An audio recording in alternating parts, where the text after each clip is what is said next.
Bangladesh cricket বোর্ডের প্রধান অর্থাৎ বিসিবি প্রধান পদে দায়িত্ব নিতে অনীহা প্রকাশ করেছেন সাবেক ওয়ানডে অধিনায়ক তামিম ইকবাল খান। সূত্রমতে তিনি নিজেই চেয়েছেন সাবেক অধিনায়ক ফারুক আহমেদ এই দায়িত্বে আসুক। সকল জল্পনা কল্পনার অবসান ঘটিয়ে বিসিবির পক্ষ থেকেও খুব শীঘ্রই এ ব্যাপারে আনুষ্ঠানিক ঘোষণা আসতে পারে। এই ঘটনার মধ্য দিয়ে তামিমের ক্রিকেটে ফেরার ইঙ্গিত আরও স্পষ্ট হলো।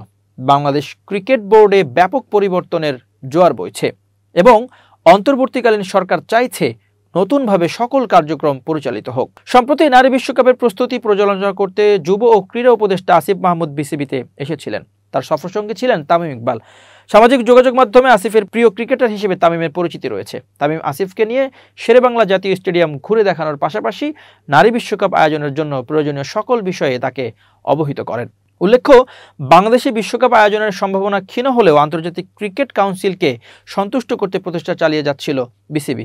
তবে সবশেষ খবরে বলা হয়েছে বাংলাদেশ থেকে বিশ্বকাপ ভেন্যুটি সরিয়ে নিয়েছে আইসিসি। শ্রীলঙ্কা ও ভারতে অক্টোবরে প্রচুর বৃষ্টিপাতের সম্ভাবনার কারণে আসন্ন নারী বিশ্বকাপ সংযুক্ত আরব আমিরাতে আয়োজনের সম্ভাবনা জোরালো। এদিকে তামিমকে নিয়ে বিভিন্ন মহলে জল্পনা কল্পনা থাকলেও তিনি অধিনায়ক হিসেবে জাতীয় দলে ফিরছেন কিনা সে ব্যাপারে এখনও কোনো স্পষ্ট ধারণা পাওয়া যাচ্ছে না।